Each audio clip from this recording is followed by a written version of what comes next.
নমস্কাৰ পুৱাৰ খবৰলৈ স্বাগতম জনাইছো মই ঋতুস্মিতা আহিছো প্ৰথমটো খবৰৰ মাজলৈ ৰাজ্যত বানৰ সংহাৰী ৰূপ বিভিন্ন প্ৰান্তৰ সমান্তৰালকৈ উদালগুৰি জিলাৰ গৰুৱাঝাৰতো বান আৰু গৰাখহনীয়া তাণ্ডৱৰ সৃষ্টি কৰিছে যাৰ ফলত গৰুৱাঝাৰত নৈপৰীয়া 15টাকৈ পৰিয়াললৈ ভাবুকি কঢ়িয়াই আনিছে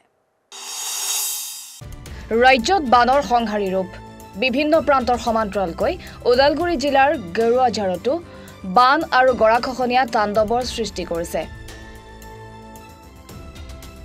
ভূটানৰ পৰা বৈ অহা ননৈ নদীয়ে ভেৰগাঁৱৰ বিভিন্ন প্ৰান্তত বানপানী গৰাখহনীয়াৰ সৃষ্টি কৰাৰ লগতে গৰুৱাঝাৰতো নৈপৰীয়া 15টাকৈ পৰিয়াললৈ ভাবুকি কঢ়িয়াই আনিছে ননৈ নদীৰ গৰাখহনীয়া 2 নং নিজ গৰুৱাঝাৰ মৌলবী সুবাত ইতিমধ্যে 15টা পৰিয়ালৰ প্ৰায় 70-80 বিঘা খেতি মাটি নৈৰ বুকুত জাহ যোৱাৰ বাবে চিন্তিত হৈ পৰিছে গাঁওবাসী প্ৰতি বছৰে বাৰিষা কালত ননৈ নদীৰ গৰাখহনীয়া উটি আনিছে গাঁওখনৰ বহুতো পৰিয়ালৰ খেতি মাটি কিন্তু জনপ্ৰতিনিধিয়ে মাহিয়াৰ দৃষ্টিৰে চাই অহাৰ অভিযোগ উদালগুৰি জিলাৰ পানেৰী থানাৰ অন্তৰ্গত 2 নং নিজ গৰুৱাঝাৰৰ প্ৰায় 15টা পৰিয়ালৰ মাটি ক্ষতিগ্ৰস্ত হৈছে গতিকে ইয়াৰ যাৱতীয় ব্যৱস্থা যদি গ্ৰহণ কৰা নাযায় নদী কিজানি আমাৰ গাঁওখনে উটুৱাই নিয়াৰ সম্ভাৱনা আছে গতিকে তাৎকালীনভাৱে আমাৰ 33 নং ননৈ চাৰপাং সমষ্টিৰ সঞ্জিত তান্তি আমাৰ সাংসদ মঙ্গলদৈ সমষ্টিৰ দিলীপ দৰং উদালগুৰি সমষ্টিৰ দিলীপ শইকীয়া ডাঙৰীয়াক বিনম্ৰভাৱে অনুৰোধ জনালোঁ ইয়াক ৰোধ কৰিবৰ কাৰণে এই বানপানীৰ পৰা ৰক্ষা পাবৰ কাৰণে যাৱতীয় ব্যৱস্থা গ্ৰহণ কৰিবলৈ অনুৰোধ জনালোঁ ননৈ নদীৰ যিটো গৰাখহনীয়া যদি এই পৰ্যায়ত গৰাখহনীয়া চলি থাকে যিটো পিছফালে ওচৰত ননৈ নদীৰ গাতে লাগি থকা যিখন গাঁও আছে সেই গাঁওখন আজি ৰাতিটোৰ ভিতৰত যে নাযাব তাৰ কোনো মান নাই তো গৰাখহনীয়াৰ কাৰণে আজি আমি দেখা পাইছোঁ সোঁফালে যিটো গৰাখহনীয়া চলি আছে মডেল স্কুলৰ সিফালে মন্ত্ৰী MLA চবেই আহে কিন্তু আমাৰ ইফালেও গাঁও আমিও মানুহ আমিও ভূমিপুত্ৰ ইয়াৰ আমিও স্থায়ী বাসিন্দা আমাৰ এইবিলাক চৰকাৰী মাটি নহয় আমাৰ এইবিলাক পট্টা থকা মাটি ম্যাদী মাটি থকা স্বত্তেও আজিলৈকে ইয়াতে কোনো এজন চৰকাৰী বিষয়া মন্ত্ৰী MLA আমি দেখা নাপালোঁ আজি এই বছৰে বুলিয়ে নহয় প্ৰায় বছৰে গৰাখহনীয়াত এইখন গাঁও এই অঞ্চলৰ মানুহ ভুগিব লগা হৈছে আজি ইয়াতে প্ৰায় মাটি যদি চাই আপোনালোকে আমাৰ খেতি কৰি থকা মাটি প্ৰায় এইখিনিয়ে মাটি কিন্তু ইফালৰ পৰা প্ৰায় আমাৰ নদীত প্ৰায় আধা মাটি যা গৈছে তো ইয়াৰ আমি ভাবোঁ স্থানীয় ৰাইজ হিচাপে আমি ভাবোঁ ইয়াৰ এটা অতি শীঘ্ৰে ইয়াৰ এটা ব্যৱস্থা ল'ব বুলি জলসিঞ্চন বিভাগক আমি দাবী জনাইছোঁ সামগুৰিৰ হেমাৰবৰীত পথ দুৰ্ঘটনা সংঘটিত হৈছে ভুল দিশেৰে অহা বাহনৰ খুন্দা এখন বেটাৰী ৰিক্সাত আৰু দুৰ্ঘটনাটোত গুৰুতৰভাৱে আহত হৈছে ৰিক্সা চালকজন ঘটনা সংঘটিত কৰা বাহনখনৰ নম্বৰ হৈছে AS02CC 1776 আঘাতপ্ৰাপ্ত চালকজনক ইতিমধ্যে সামগুৰি চিকিৎসালয়লৈ প্ৰেৰণ কৰা হৈছে আৰু ঘটনাস্থলীত উপস্থিত হৈছে সামগুৰি পুনৰবাৰ জনাইছো এক পথ দুৰ্ঘটনা সংঘটিত হৈছে সামগুৰিৰ হামৰবৰীত পথ দুৰ্ঘটনা সংঘটিত হৈছে আৰু সেই পথ দুৰ্ঘটনাটোতে আঘাতপ্ৰাপ্ত হৈছে বেটাৰী ৰিক্সা চালক আৰু ঘটনা সংঘটিত কৰা বাহনখনৰ নম্বৰ হৈছে AS02CC 1776 আৰু আঘাতপ্ৰাপ্ত চালকজনক সামগুৰি চিকিৎসালয়লৈ প্ৰেৰণ কৰা হৈছে আৰু ইতিমধ্যে সামগুৰি আৰক্ষী উপস্থিত হৈছে ঘটনাস্থলীত শদিয়াৰ বান পৰিস্থিতি পৰিদৰ্শন প্ৰাক্তন মন্ত্ৰী জগদীশ ভূঞাৰ চৈখোৱা আৰু কাকপথাৰ উন্নয়ন খণ্ডৰ অন্তৰ্গত লাইনা লাউপুটি হাতীঘুলি বৰমুৰা আদি অঞ্চলৰ বান পৰিস্থিতি পৰিদৰ্শন কৰি বানপীড়িতক বান সাহায্য বিতৰণ কৰিছে ভূঞাই শদিয়া বিধানসভা সমষ্টিৰ দক্ষিণ পাৰৰ চৈখোৱা আৰু কাকপথাৰ উন্নয়ন খণ্ডৰ অন্তৰ্গত লাইনা লাউপুটি হাতীঘুলি বৰমুৱা ফেলাই নাওকটা বজালতলি চুমনি আদি অঞ্চলৰ বান পৰিস্থিতি পৰিদৰ্শন প্ৰাক্তন মন্ত্ৰী জগদীশ ভূঞাৰ বানপীড়িত ৰাইজৰ মাজত খালী ভৰিত টুলুঙা নাৱত উঠি বুকাপানী খচুকি উপস্থিত হয় প্ৰাক্তন মন্ত্ৰী তথা অসম জাতীয় পৰিষদৰ সাধাৰণ সম্পাদক জগদীশ ভূঞা বানপীড়িত ৰাইজক চাউল দালি নিমখ পশুধনৰ বাবে চাপৰ আৰু মিঠাতেল প্ৰদান কৰিছে এইগৰাকী প্ৰাক্তন মন্ত্ৰী জগদীশ ভূঞাই। যেতিয়া কয় যে কেইটামান 50টামান পুখুৰী খান্দি দিলে বান সমস্যা সমাধান হৈ যাব, তেনেধৰণৰ স্থূল চিন্তাৰ মানুহ এজন বৰ্তমান ভাৰতৰ কেন্দ্ৰীয় গৃহমন্ত্ৰী। গতিকে ভাৰতৰ মানুহৰ কিমান দুৰ্ভাগ্য যে তেনেধৰণৰ স্থূল চিন্তাৰ পৰিপূৰ্ণ লোকসকলে জনপ্ৰতিনিধি হিচাপে আমাক শাসন কৰি আছে। গতিকে তেনেবোৰ মানুহৰ তেনেবোৰ ব্যক্তিৰ শাসনকালত অসম বা ভাৰতবৰ্ষই ন্যায় পাব বুলি আশা কৰাটো ভুল। কাৰণ তেওঁলোকে কিন্তু বানমুক্ত অসমৰ প্ৰতিশ্ৰুতি দিছিল। 2014 চনৰ পৰা আজিলৈকে সুদীৰ্ঘ 10 বছৰ কাল তেওঁলোকে বানমুক্ত অসম কৰাৰ প্ৰতিশ্ৰুতি দি আহিছিল প্ৰতিটো নিৰ্বাচনত। কিন্তু বানমুক্ত অসম নহ'ল, অসমত বানপানীৰ প্ৰকোপ বাঢ়িল, কমা নাই। গতিকে এই কথাবোৰ চৰকাৰে সঠিক সময়ত সঠিক সিদ্ধান্ত ল'বলৈ আগবাঢ়িব লাগে। প্ৰাকৃতিক দুৰ্যোগ আহিছে, প্ৰাকৃতিক দুৰ্যোগ আহিব নালাগে বা প্ৰাকৃতিক দুৰ্যোগ নহাকৈ ৰখাটো চৰকাৰখন নোৱাৰে, সেইটো আমি বুজি পাওঁ। কিন্তু প্ৰাকৃতিক দুৰ্যোগত জনসাধাৰণক আক্ৰান্ত কিমান কমকৈ কৰিব পাৰি বা জনসাধাৰণক তাৰ পৰা কিমান সকাহ দিব পাৰি, সেই সম্পৰ্কত বিজ্ঞানসন্মত চিন্তাধাৰাৰে এই সমস্যাবোৰ সমাধানৰ বাবে তেওঁলোকে কাম কৰিব পৰা স্থল আছে। কিন্তু সেই কামটো তেওঁলোকে নকৰে। মাথাউৰিবোৰ খৰালি নিৰ্মাণ নকৰে, বাৰিষাৰ আগে আগে মাথাউৰিবোৰ নিৰ্মাণ কৰে। কেতিয়াবা অৰ্ধনিৰ্মিত মাথাউৰি আকৌ পানীত ভাঙি যায়, কেতিয়াবা মাথাউৰিটো বনোৱাৰ 2 বছৰ বা 3 বছৰ পিছত মাথাউৰিটো ভাঙি যায়। অৰ্থাৎ মাথাউৰিবোৰ নিৰ্মাণ কৰাৰ গোটেই প্ৰক্ৰিয়াটো ক্ষীৰতী গায়নৰ দৰে ৰাজনৈতিক ব্যৱস্থাটোৱে গ্ৰহণ কৰি আছে। আৰু সেই ব্যৱস্থাটো যেতিয়ালৈকে থাকিব তেতিয়ালৈকে অসমৰ জনসাধাৰণৰ মৌলিক স্থায়ী সমস্যাবোৰ সমাধান কেতিয়াও নহ'ব। গতিকে চৰকাৰখনক আমি দাবী জনাম যে ৰাজনৈতিকভাৱে কমিশ্যন লোৱাটো বন্ধ কৰক, মুখ্যমন্ত্ৰী বিভাগীয় মন্ত্ৰীসকলে কমিশ্যন লোৱা বন্ধ কৰক, ৰাজনৈতিক নেতাসকলে কমিশ্যন লোৱা বন্ধ কৰক, চৰকাৰী বিষয়াসকলে কমিশ্যন লোৱা বন্ধ কৰক আৰু অতি নিকা চিন্তা চৰ্চাৰে মাথাউৰিসমূহ নিৰ্মাণ কৰাৰ দায়িত্ব প্ৰদান কৰক। তাৰ পাছত যদি মাথাউৰি যথা সময়ৰ আগত যদি ভাগে বা মাথাউৰি কিবা ক্ষতি হয়, সেই দায়িত্ব আইনগতভাৱে সেই ঠিকাদাৰজনৰ বিৰুদ্ধে ল'ব লাগে। গতিকে সেইটো যেতিয়ালৈকে নকৰে তেতিয়ালৈকে অসমৰ এই সমস্যাবোৰৰ সমাধানৰ পথ ওলাই নাহিব। আৰু বিজ্ঞানসন্মত চিন্তা চৰ্চা আছে, পৃথিৱী বহু আগুৱাই গ'ল। ব্ৰহ্মপুত্ৰৰ তলেৰে সুৰংগ খান্দিবলৈ চিন্তা চৰ্চা কৰিছে এখন চৰকাৰে। ইমান উচ্চ মানবিশিষ্ট বৈজ্ঞানিক চিন্তাধাৰা থকা চৰকাৰ এখনে এটা মথাউৰিনো সুৰক্ষিত কৰিব নোৱাৰেনে? বানপানীৰ আক্ৰান্ত জনসাধাৰণক ভালকৈ খাবলৈ এবেলা এমুঠি চাউল দিব নোৱাৰে। সেই চিন্তাধাৰাতে চৰকাৰখনৰ দৈন্যতা প্ৰমাণ কৰি আছে, চৰকাৰখনৰ দুৰ্বলতা প্ৰমাণ কৰিছে, চৰকাৰখনৰ অদক্ষতা প্ৰমাণ কৰি আছে। গতিকে মই ভাবোঁ যে এইখন চৰকাৰ অতি অদক্ষ চৰকাৰ। এইখন চৰকাৰে ক'তোৱে জনসাধাৰণ ন্যায় দিব পৰা নাই। এই চৰকাৰখনৰ শাসনকালত যোৱা 10 বছৰত অসমৰ প্ৰতিটো বিভাগ ভাৰতবৰ্ষৰ ভিতৰত আটাইতকৈ পিছ পৰি গ'ল। স্বাস্থ্যখণ্ডত অসম আটাইতকৈ পিছত ভাৰতবৰ্ষৰ ভিতৰত, শিক্ষাখণ্ডত অসম আটাইতকৈ পিছত ভাৰতবৰ্ষৰ ভিতৰত। গতিকে অসম কোনো ক্ষেত্ৰতে আগবাঢ়ি থকা নাই।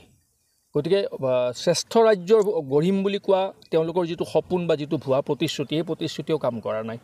গতিকে আজি মই বানাক্ৰান্ত জনসাধাৰণক সম্পূৰ্ণ ন্যায় দিবৰ বাবে চৰকাৰক দাবী জনাইছোঁ।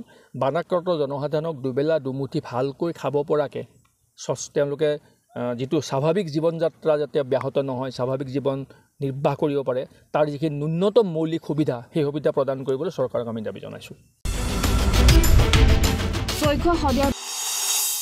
তিনিচুকীয়া জিলাৰ পেঙেৰীৰ ডিব্ৰুজানত বন্যহস্তীৰ আক্ৰমণ। এজন লোকৰ মৃত্যু হৈছে বন্যহস্তীৰ আক্ৰমণত আৰু তামোল বিক্ৰী কৰি মটৰ চাইকেলেৰে ঘৰলৈ গৈ থকাৰ সময়তে বন্যহস্তীয়ে আক্ৰমণ কৰিছে লোকজনক।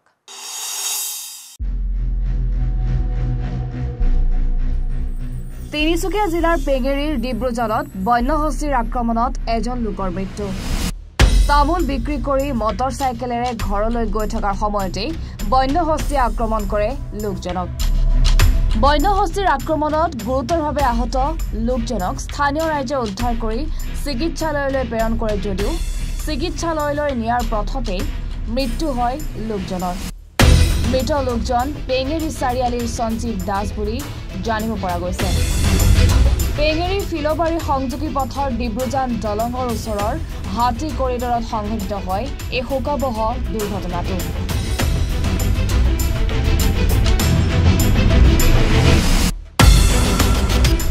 ডুমডুমাৰ পৰা ৰঞ্জিত চেত্ৰীৰ প্ৰতিবেদন, এনিভাৰত 24।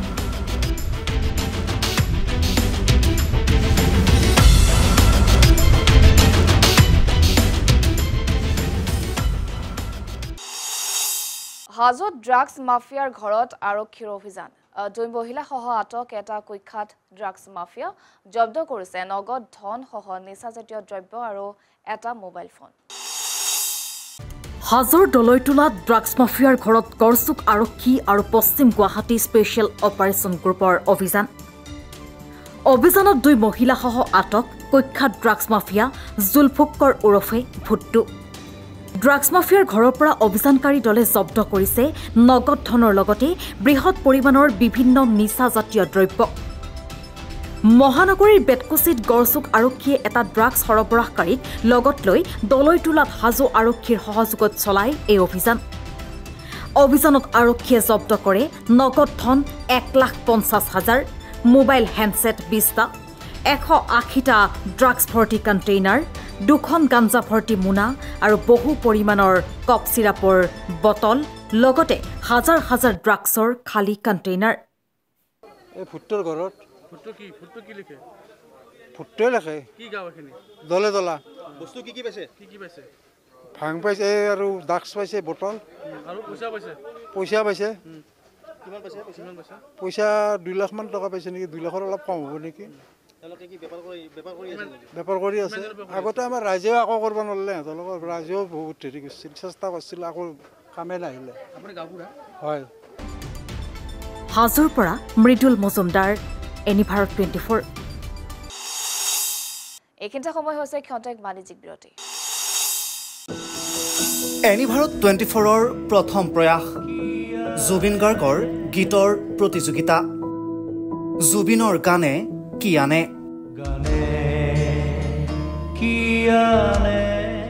অডিশ্যনৰ বাবে যোগাযোগ কৰক 8638661821 আৰু 8812831556 নম্বৰত এনি ভাৰত 24 উদ্যোগত এটা নতুন সংগীতৰ প্ৰতিযোগিতা আয়োজন কৰা হৈছে য'ত মোৰ গানৰ প্ৰতিযোগিতা হ'ব আপোনালোকে তাত প্ৰতিযোগী হিচাপে আহিবলৈ পাৰিব আৰু মোৰ ফালৰ পৰা আন্তৰিক শুভকামনা জনাইছোঁ আৰু অনুষ্ঠানটোৰ নাম হৈছে গানে কি আনে সকলোকে মৰম জনাইছোঁ সকলোৱে আহক ইয়াত অংশগ্ৰহণ কৰক thank you very much love you ৰব আপুনি যে এটা অপৰাধ কৰিবলৈ গৈ আছে আপুনি জানেনে এই নাবালিকা গৰাকীক এতিয়াই বিয়াত বহুৱাটো যে এটা অপৰাধ আপুনি জানেনে অপৰাধ কেনেকৈ মোৰ ছোৱালী মোৰ কথা তুমি যিয়েই নোকোৱা ভূঞা 18 বছৰৰ তলৰ যিকোনো কন্যা সন্তানৰ বিয়া দিলেই আইনগতভাৱে এক দণ্ডনীয় অপৰাধ বিয়া দিয়াজন যিমান দায়ী বিয়া পতাজনো সমানে দায়ী এতিয়া তাই পঢ়া শুনা কৰাৰ বয়স খেলা ধূলা কৰাৰ বয়স তাইক খেলিবলৈ দিয়ক পঢ়িবলৈ দিয়ক আৰু চাব এদিন আপুনি তাইক লৈ গৌৰৱ অনুভৱ কৰিব পাৰিব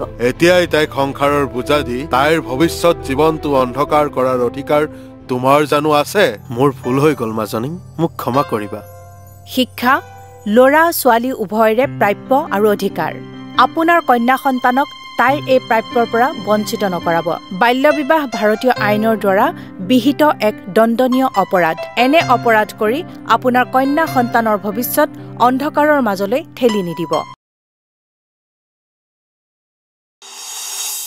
উভতি আহিছো বাতৰিৰ মাজলৈ বিশ্বকাপৰ ট্ৰফি লৈ স্বগৃহ পালে টিম ইণ্ডিয়া দিল্লী বিমানবন্দৰত টিমটোক আদৰিলে অনুৰাগীয়ে পুৱা 6 বজাৰ পৰা ভাৰতীয় টিমক আদৰিবলৈ অনুৰাগীৰ ভিৰ দেখিবলৈ পোৱা গৈছে বাৰ্বাডোজৰ পৰা বিমান যোগে উপস্থিত হৈছে দিল্লী বিমানবন্দৰত আৰু আজি কেইবাটাও কাৰ্যসূচীত অংশগ্ৰহণ কৰিব ভাৰতীয় টিমটোৱে মুম্বাইলৈ ৰাওনা হোৱাৰ পূৰ্বে এতিয়া প্ৰধানমন্ত্ৰী নৰেন্দ্ৰ মোদীক সাক্ষাৎ কৰিব টিমটোৱে এটা খবৰ আমি জনাই আছো টি20 বিশ্বকাপৰ ট্ৰফি লৈ এতিয়া স্বগৃহত উপস্থিত হৈছে টিম ইণ্ডিয়া আৰু দিল্লীৰ বিমানবন্দৰত টিমটোক আদৰা দেখিবলৈ পোৱা গৈছে অনুৰাগীৰ আৰু পুৱা 6 বজাত ভাৰতীয় টিমক আদৰিবলৈ অনুৰাগীৰ ভিৰ দেখিবলৈ পোৱা গৈছে বাৰ্বাডোজৰ পৰা বিমান যোগে উপস্থিত হৈছিল দিল্লী বিমানবন্দৰত আৰু আজি কেইবাটাও কাৰ্যসূচীত অংশগ্ৰহণ কৰিব টিম ইণ্ডিয়াই আৰু মুম্বাইলৈ ৰাওনা হোৱাৰ পূৰ্বে প্ৰধানমন্ত্ৰী নৰেন্দ্ৰ মোদীকো সাক্ষাৎ কৰিব টিম ইণ্ডিয়াই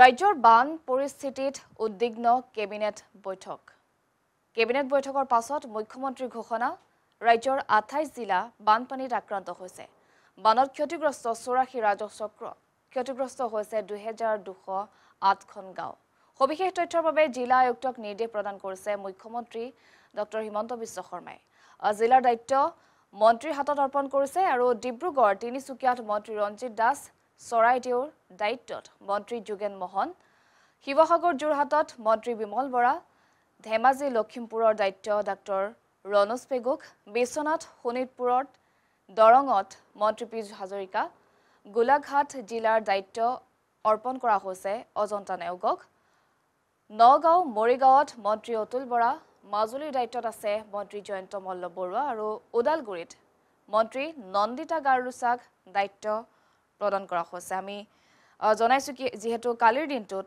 ৰাজ্যৰ বান পৰিস্থিতিৰ উদ্বিগ্ন হৈ কেবিনেট বৈঠক অনুষ্ঠিত কৰা হৈছিল আৰু কেবিনেট বৈঠকৰ পাছতে মুখ্যমন্ত্ৰীয়ে বৃহৎ ঘোষণা কৰিছে। ৰাজ্যৰ 28 জিলা বানপানীত যেহেতু আক্ৰান্ত হৈ আছে, বানত ক্ষতিগ্ৰস্ত হৈ আছে 84টা ৰাজহ চক্ৰ আৰু ক্ষতিগ্ৰস্ত হৈছে 2208খন গাঁও। এই সবিশেষ তথ্য সামৰি জিলা আয়ুক্তক নিৰ্দেশ প্ৰদান কৰা হৈছে, বিশেষ নিৰ্দেশ প্ৰদান কৰা হৈছে। জিলাৰ দায়িত্ব অৰ্পণ কৰা হৈছে মন্ত্ৰীৰ হাতত আৰু ডিব্ৰুগড় তিনিচুকীয়াত মন্ত্ৰী ৰঞ্জিত দাস, চৰাইদেউত দায়িত্ব দিয়া হৈছে যোগেন মোহন, শিৱসাগৰ যোৰহাটত বিমল বৰা, ধেমাজি লখিমপুৰৰ দায়িত্ব ডাক্তৰ ৰণোজ পেগুক, বিশ্বনাথ শোণিতপুৰৰ দৰঙৰ দায়িত্ব দিয়া হৈছে পীযুষ হাজৰিকা, গোলাঘাট জিলাৰ দায়িত্ব অৰ্পণ কৰা হৈছে অজন্তা নেওগক, নগাঁও মৰিগাঁৱত মন্ত্ৰী অতুল বৰা, মাজুলীৰ দায়িত্বত আছে জয়ন্ত মল্ল বৰুৱা আৰু ওদালগুৰিত মন্ত্ৰী নন্দিতা গাৰুচাক দায়িত্ব অৰ্পণ কৰা হৈছে। আগষ্ট মাহত হ'ব নিট পিজি। NB আনুষ্ঠানিক ঘোষণা, অচিৰে প্ৰকাশ পাব পৰীক্ষাৰ সূচী। গৃহ মন্ত্ৰালয়ৰ গুৰুত্বপূৰ্ণ বৈঠক আৰু সেই বৈঠকতে উপস্থিত আছিল বিভিন্ন বিভাগৰ বিশেষজ্ঞ। যোৱা 23 জুনত আছিল নিট পিজি আৰু এদিনৰ পূৰ্বে পৰীক্ষা বাতিল কৰা হৈছিল আৰু তাৰ পাছত এতিয়া দেখিবলৈ পোৱা গৈছে আগষ্ট মাহত নিট পিজি অনুষ্ঠিত হ'ব বুলি ঘোষণা কৰিছে নেশ্যনেল বৰ্ড অফ এক্সামিনেশ্যন চমুকৈ NBE। আৰু আগন্তুক কেইদিনমানৰ ভিতৰত ঘোষণা কৰা হ'ব পৰীক্ষাৰ সূচী। পৰীক্ষাৰ 2 ঘণ্টাৰ পূৰ্বে চূড়ান্ত কৰা হ'ব প্ৰশ্নকাকত আৰু প্ৰশ্নকাকত ফাদিলৰ আশংকা ৰোধ কৰিবৰ বাবে এই ব্যৱস্থা গ্ৰহণ কৰা হৈছে। নিট পিজিক লৈ বিশেষভাৱে সক্ৰিয় হৈ পৰিছে এতিয়া কেন্দ্ৰীয় শিক্ষামন্ত্ৰী ধৰ্মেন্দ্ৰ প্ৰধান। লাখ লাখ ৰেচন কাৰ্ডৰ হিতাধিকাৰীৰ বাবে জৰুৰী খবৰ। এতিয়াও কৰা নাই নেকি আপুনি ৰেচন কাৰ্ডৰ EKYC পৰীক্ষণ? চৰকাৰে দিছে সোণালী সুযোগ। চৰকাৰে বৃদ্ধি কৰিছে EKYCৰ পৰীক্ষণৰ সময়সীমা। ৰেচন কাৰ্ডৰ হিতাধিকাৰীৰ বাবে বাধ্যতামূলক EKYC পৰীক্ষণ আৰু শীঘ্ৰেই সম্পন্ন কৰক EKYC পৰীক্ষণ। এটা গুৰুত্বপূৰ্ণ খবৰ আমি জনাই আছো। লাখ লাখ ৰেচন কাৰ্ডৰ হিতাধিকাৰীৰ বাবে এই জৰুৰী খবৰটো লৈ আহিছো। এতিয়াও যদি আপুনি ৰেচন কাৰ্ডৰ EKYC পৰীক্ষণ কৰা নাই তেন্তে অতি সোনকালে পৰীক্ষণ কৰি লওক, কাৰণ চৰকাৰে দিছে সোণালী সুযোগ। চৰকাৰে বৃদ্ধি কৰিছে EKYC পৰীক্ষণৰ সময়সীমা। ৰেচন কাৰ্ডৰ হিতাধিকাৰীৰ বাবে বাধ্যতামূলক EKYC পৰীক্ষণ আৰু শীঘ্ৰেই সম্পন্ন কৰক EKYC পৰীক্ষণ। খাদ্য, ৰাজহুৱা বিতৰণ আৰু গ্ৰাহক পৰিক্ৰমা বিভাগৰ জাননী জাৰি। 7 জুলাই পৰ্যন্ত আপুনি কৰিব পাৰিব EKYC পৰীক্ষণ। EKYC পৰীক্ষণৰ বাবে সুলভ মূল্যৰ দোকানৰ EPOS মেচিনত দিয়ক আঙুলিৰ ছাপ আৰু সকলো সুলভ মূল্যৰ দোকানলৈ এতিয়া প্ৰশাসনে দিছে বিশেষ জাননী। একাধিক কেলেংকাৰীৰ অভিযোগত নাম সাঙুৰ খাই পৰা ৰাজ্যৰ পৰিবহণ বিভাগৰ যুটীয়া সচিব তথা ASTC পৰিচালন সঞ্চালক চিন্ময় প্ৰকাশ ফুকনৰ দুৰ্নীতি তথা অনিয়মৰ আকৌ নতুন তথ্য প্ৰকাশ পাইছে। এই সন্দৰ্ভত চাওক এক প্ৰতিবেদন। একাধিক কেলেংকাৰীৰ অভিযোগত নাম সাঙুৰ খাই পৰা ৰাজ্যৰ পৰিবহণ বিভাগৰ যুটীয়া সচিব তথা ASTCৰ পৰিচালন সঞ্চালক চিন্ময় প্ৰকাশ ফুকনৰ দুৰ্নীতি তথা অনিয়মৰ বিৰুদ্ধে ধাৰাবাহিকভাৱে প্ৰতিবেদন সম্প্ৰচাৰ হৈ আছে এনি ভাৰত 24ত। চিন্ময় প্ৰকাশ ফুকনৰ বাসগৃহৰ সন্মুখ কেইবাখনো বিলাসী বাহনে শুৱনি কৰাৰ সন্দৰ্ভতো আগৰটো প্ৰতিবেদনত সম্প্ৰচাৰিত হৈছিল। এতিয়া প্ৰশ্ন হয়, এগৰাকী চৰকাৰী বিষয়াই তেওঁৰ বিভাগীয় কাম কাজৰ বাবে ব্যৱহাৰ কৰিবলগীয়া হোৱা বাহনখন কিমান মূল্যৰ হ'ব লাগে? বিষয়াগৰাকীয়ে ব্যৱহাৰ কৰিবলগীয়া হোৱা বাহনখন কিমান বিলাসী হ'ব লাগে? চৰকাৰে বিষয়া এগৰাকীয়ে ব্যৱহাৰ কৰিবলগীয়া বাহনখন ক্ৰয় কৰাৰ বাবে কিমান মূল্য ধাৰ্য কৰিছে? এই সন্দৰ্ভত অসম চৰকাৰৰ বিত্ত বিভাগে দিয়া গাইডলাইন মতে বাহন ক্ৰয় কৰা হয়নে? উল্লেখ্য যে ৰাজ্যৰ পৰিবহণ বিভাগৰ যুটীয়া সচিব তথা ASTCৰ পৰিচালন সঞ্চালক চিন্ময় প্ৰকাশ ফুকনে শেহতীয়াভাৱে টয়োটা কোম্পানীৰ এখন বিলাসী বাহন ক্ৰয় কৰা বুলি জানিব পৰা গৈছে শেহতীয়া ক্ৰয় কৰা উক্ত টয়োটাৰ বিলাসী বাহনখনৰ পঞ্জীয়ন নম্বৰ AS01FR7016 কিন্তু অসম চৰকাৰৰ বিত্ত বিভাগৰ 7th পে কমিছনৰ মতে এগৰাকী আয়ুক্ত আৰু সচিব পৰ্যায়ৰ বিষয়ৰ বাবে চৰকাৰী বাহন ক্ৰয়ৰ বাবে ধাৰ্য কৰা হয় 15 লাখ টকা তেনেস্থলত পৰিবহন বিভাগৰ যুটীয়া সচিব তথা ASTCৰ পৰিচালন সঞ্চালক চিন্ময় প্ৰকাশ ফুকনে কেনেকৈ ইমান বিলাসী দামী বাহন ক্ৰয় কৰিব পাৰে বাহনখন ক্ৰয়ৰ বাবে অতিৰিক্ত ধন ক'ৰ পৰা সংগ্ৰহ কৰিলে অতিৰিক্ত ধনখিনি নিজৰ জমাৰ পৰা দিলেনে চিন্ময় প্ৰকাশ ফুকনে অসৎ পন্থা অৱলম্বন কৰি ধন ঘটে নেকি চিন্ময় প্ৰকাশ ফুকনৰ বিৰুদ্ধে উঠা অভিযোগসমূহৰ নিৰপেক্ষ তদন্ত হ'বনে পৰৱৰ্তী প্ৰতিবেদনৰ বাবে চাই থাকিব এনি ভাৰত 24 ব্যুৰ ৰিপৰ্ট আৰু ইয়াৰ লগে লগে পুৱাৰ খবৰ মাজৰ পৰা মই ঋতুস্মিতা বিদায় লৈছো চাই থাকিব এনি ভাৰত 24